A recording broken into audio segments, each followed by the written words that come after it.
My name is Daniel Reyes, and the night my parents stood up at the dinner table in front of 40 of their closest friends, their colleagues, their neighbours, the people they'd spent 30 years performing for, and told everyone I was a disappointment.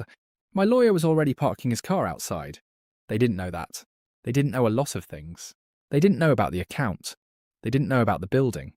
They didn't know I'd spent the last 8 months quietly, carefully, legally dismantling every single thing they thought they had over me. They thought they were hosting a dinner party.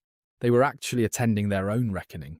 But I need to back up, because if I just tell you what happened that night, you won't feel it the way I felt it.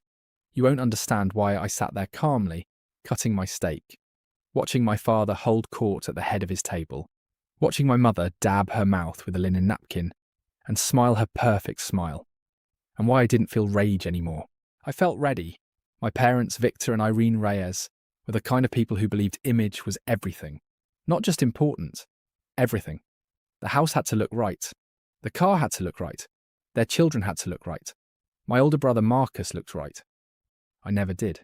Marcus was 6 feet tall, broad-shouldered, the kind of guy who could walk into any room and immediately belong in it. He went to the right school, got the right grades, joined the right fraternity, married the right woman. By the time he was 28, he was an associate at a law firm in Houston, and my parents talked about him the way people talk about a miracle. I was 25, living in a one-bedroom apartment in Austin, working as a junior analyst at a small real estate investment firm nobody had ever heard of. I wore the wrong clothes. I drove a used Civic. I didn't play golf. And I was quiet, which, in my family, was the worst thing you could possibly be. Quiet meant you had nothing to contribute. Quiet meant you were thinking, and my father didn't trust people who thought too much. He was a talker. He filled every room with the sound of his own certainty. My mother was his echo. Softer, more refined, but always amplifying whatever he said. They had a phrase they used about me when they thought I couldn't hear, and sometimes when they knew I could. Daniel's still figuring things out. That was code. Everybody in the family knew it. It meant Daniel is failing. Daniel is embarrassing us. Daniel chose the wrong path and doesn't have the spine to admit it. The first time I heard it, I was 17, sitting at the bottom of the stairs while my parents hosted a cocktail party in the living room. I heard my father say it to my Uncle Rick, and Uncle Rick laughed in that polite way people laugh when they don't know what else to do. That laugh carved something out of me. I went back to my room and I wrote down 3 words in a notebook. Not yet. Soon. I kept that notebook for 8 years. Growing up, Marcus got the investment account my grandfather left behind. My grandfather, Hector Reyes, had worked construction his entire life, saved quietly, and when he died he left 2 things: a small property in South Austin and a brokerage account worth about $60,000. He'd split both assets between his 2 grandsons equally in a handwritten will. $30,000 and half ownership of a piece of land. Marcus got his portion immediately, no questions asked. My father managed the account, transferred it. Done. I was 13 at the time, so my portion went into a custodial account that my parents controlled until I turned 18. When I turned 18, my father sat me down and told me the money was gone. Bad investments, he said. He didn't look sorry. He looked like he was explaining something obvious to someone slow. The market took a hit. We tried to protect it, but these things happen. He handed me a printed statement. Numbers I didn't understand. Losses I couldn't verify. And because I was 18, and I trusted him, because he was my father, I nodded and said okay. The property was a different story. He told me the property had been sold to cover some family debt, that Marcus had agreed to it, that it was the right call, that someday I'd understand. I said okay. I always said okay back then.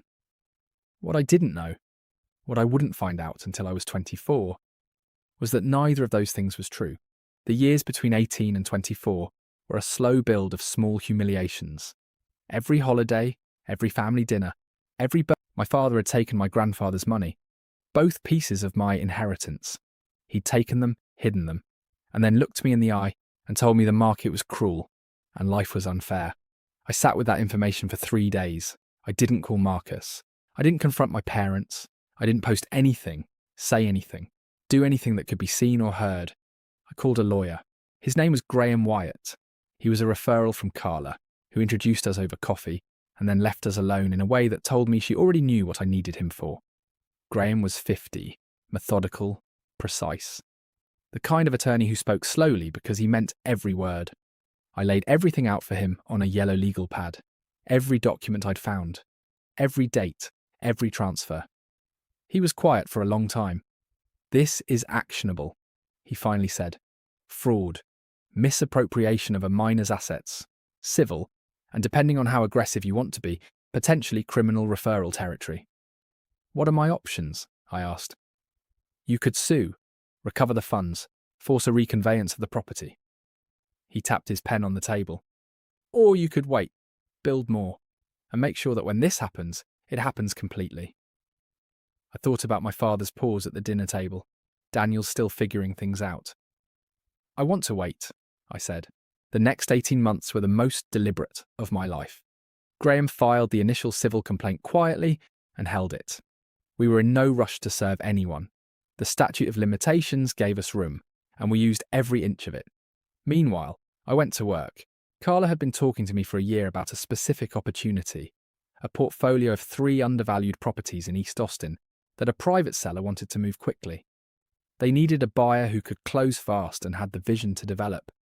She believed in the deal.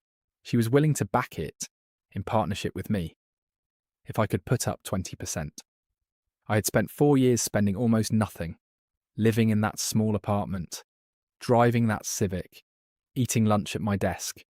I had saved more than most people my age would believe, and I had also, in consultation with Graham, moved to formally recover a portion of my grandfather's estate through a separate legal channel. A quiet negotiation that resulted in a settlement from my father's personal account, executed without any public filing, and without my parents realizing the full picture of what I knew. The check was for $47,000. My father thought he was paying off a minor administrative dispute related to an old estate document. His accountant had told him it was routine. Graham had been very, very careful about how the paperwork was structured. That $47,000 became part of my 20%. The deal closed on a Friday afternoon. By 31, I was a property owner. A real one. 3 buildings. A legitimate equity stake. A business that was mine. I didn't tell my parents. I didn't tell Marcus. I didn't tell anyone in my family. I just kept going to those holiday dinners, kept sitting at that table, kept listening to my father's pause and my mother's careful smile, and Marcus's polished stories about his polished life. I kept saying, "Okay," because I was almost ready. My parents threw a party every year in November. It was one of those events they'd been hosting for so long it had become mythology in their social circle. 40 people, catered, the dining room table extended to its full length. My father in his navy blazer. My mother in something tasteful and expensive. Marcus and his wife Lauren in coordinating outfits that always somehow managed to look effortless. And me. Always slightly wrong. Always slightly off. This year I came alone, which my mother noted immediately when she opened the door. Still not seeing anyone, Daniel. Light tone, bright eyes, a hand on my arm that felt like a gentle prosecution. "I'm good, Mum." I kissed her cheek. "The house looks great." I found my seat at the far end of the table, near the people my parents knew least well. A strategic placement I recognised as clearly as a parking ticket. Marcus was near our father, at the centre of the table, already deep in a story about a case he'd won. I poured myself water. I checked my phone under the table. Graham had texted 2 hours earlier, "Here when you need me, just say the word." I put my phone face down. The dinner went the way these dinners always went for the first hour. Wine was poured, stories were told. My father was louder than everyone else. My mother was the gracious orchestrator. Marcus held the room. I ate my salad and talked to the retired school principal on my left about a neighbourhood she'd lived in for 30 years. Then my father stood up. He did this every year. The toast, the speech. He'd pick up his glass somewhere between the salad and the entree and just hold court. Everyone expected it now. People would quiet down, turn toward him. "I want to say a few words," my father started, smiling. He was good at this. He was genuinely, naturally good at it. And part of what made him so effective was that warmth, that real seeming warmth that filled the room. He talked about gratitude, about the year, about his friends, his career, his good fortune. He mentioned my mother with the kind of affection that played beautifully to an audience. He raised his glass to Marcus. "This man," my father said, voice thick with pride, "made partner this year. Partner. I want everyone to know what that takes, what kind of man that takes. Marcus." He shook his head like he couldn't find words. "You make us proud every single day." The room applauded. Lauren squeezed Marcus's arm. Then my father turned to me. That pause. Longer than usual. "And Daniel." A smaller smile now. Careful. Almost apologetic to the room on my behalf. "Daniel's still figuring things out." A soft, sympathetic laugh rippled through the guests. Not malicious. They didn't know any better. To them it was just a good-natured poke at the younger son, the one who hadn't quite arrived yet. I looked at my father. He looked back at me with that expression I'd been seeing my entire life.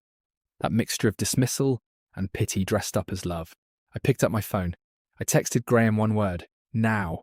I set my phone back down. My father was still talking, moving into some anecdote about a golf trip, and the room had shifted back to the comfortable rhythm of a good dinner party. My mother was refreshing someone's wine. Marcus was laughing at something Lauren said. Nobody was looking at me. I sat there, and for the first time in 31 years, I felt completely calm, from shock to something more complicated, something I couldn't quite read. I would understand it later. Later I'd learn that Marcus didn't know about the forged signature. He thought I'd agreed to the transfer. He thought I'd signed. But that wasn't my problem tonight. "What do you want?" my father said. His voice had dropped low, controlled, but there was something underneath it now that I'd never heard before. Fear. "What we want," Graham said, "has already been filed. A civil complaint for fraud, breach of fiduciary duty, and misappropriation. We also filed this morning for a reconveyance of the South Austin property." He closed his briefcase. "The cook, county records were updated this afternoon. Daniel is now the sole listed owner." He paused. "Effective as of 4:30 today." My father looked at me, and I want to describe this carefully, because it was the moments I'd lived toward for 8 years, and I want to get it right. He didn't look angry, not in the way I expected. He looked small. For the first time in my life, looking at my father, he looked like a man who had run out of a particular kind of room and found himself standing in the open with nowhere to put his performance. "Daniel," he said. And it was the first time in longer than I could remember that he said my name without that pause after it, without the weight he always put on it to signal to everyone around us that the name was a mild disappointment. It was just my name. "I have nothing to say to you tonight," I told him. I stood up. I put my napkin on the table. "Graham will send you the full documentation next week. If you want to discuss a settlement instead of going to trial, you know how to reach him." I looked at my mother. She was looking at the table. I looked at Marcus. He looked like a man doing calculations. I looked around the room, at 40 people who had sat at this table for years and watched my family perform, watched me be reduced to a punchline, a pause, a gentle shake of the head. And I didn't feel anything triumphant. I want to be honest about that. I just felt done. I left the dinner and drove to Carla's house. She'd insisted. She opened the door, handed me a glass of water, and sat across from me in her living room without saying anything for a while. "How do you feel?" she finally asked.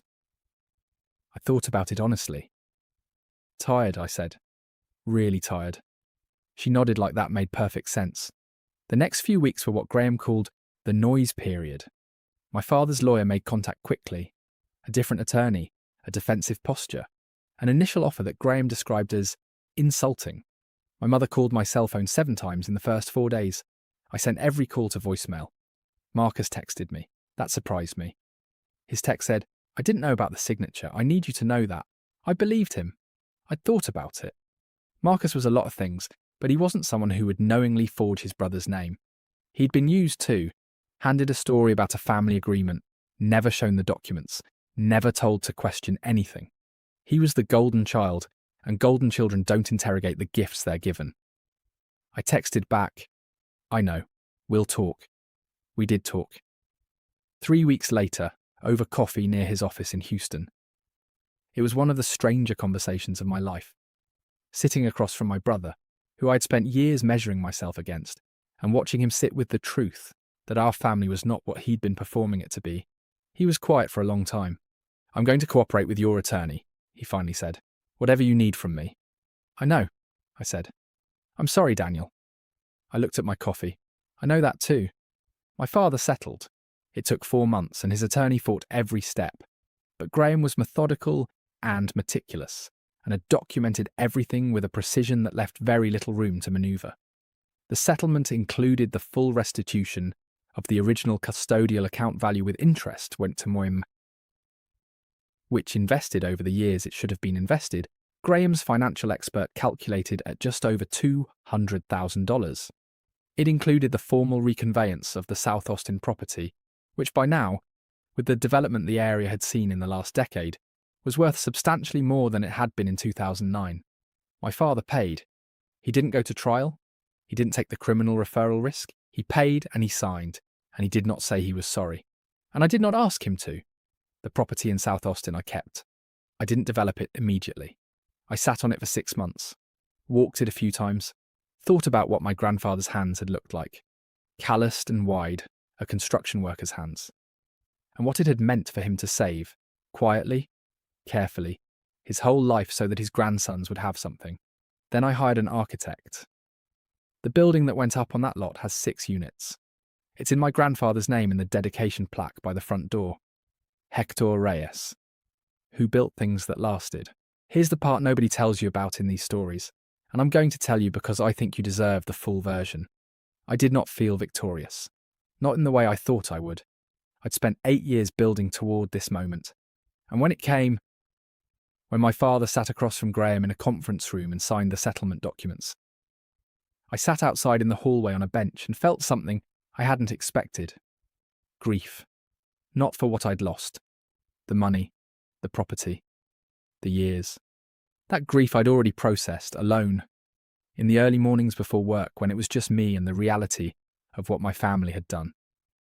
This was grief for something different. For the father I'd never had. For the childhood I'd spent performing okayness while quietly cataloguing wounds. For the 18-year-old version of me who'd sat across from his dad and heard the word losses and believed it. Because what other option was there? Because he was my father, and fathers were supposed to be the ones who didn't lie to you about the things that mattered. I sat on that bench for about 10 minutes, then Graham came out, briefcase in hand, and sat next to me. "You good?" he asked. "I will be," I said. He nodded. "That's the right answer. My mother called me 6 months after the settlement," I answered. Which surprised us both, I think. She talked around it for a while. The pause was designed to fill with everyone else's assumptions. That I was directionless. That I was soft. That I was the kind of person who needed to be explained in a lowered voice. I spent 8 years making the pause meaningless. I spent 8 years making the room I walked into tell a different story. There's one more thing. After the dinner, after everything went public within our family circle, the way these things inevitably do, there were people who reached out to me, friends of my parents who'd been at that table. Some of them said nothing, which was fine. Some of them said the wrong thing, which I ignored. But one woman, a professor named Dr. Ellen Marsh, who'd been my parents' neighbour for 20 years, sent me a handwritten note. I still have it. It said, "I always thought there was more to you than they were showing us. I'm glad I was right." I read that note standing at my kitchen counter at 7 in the morning before work. I read it twice. I folded it back up and I put it in the notebook I've kept since I was 17, the one that starts with 3 words on the first page. Not yet. Soon. I've filled most of it by now. My name is Daniel Reyes. My parents told 40 people I was still figuring things out. They did it for 30 years. At every table, in every room, with that careful pause that was supposed to define me. The night my lawyer walked into their dinner party, my father finally heard what that pause sounds like from the other side. I didn't plan the ending to be dramatic. I didn't need fireworks. I didn't need tears or apologies or a moment where everything was wrapped up clean. I just needed one night where the truth walked into the room before I did. And it did. That was enough.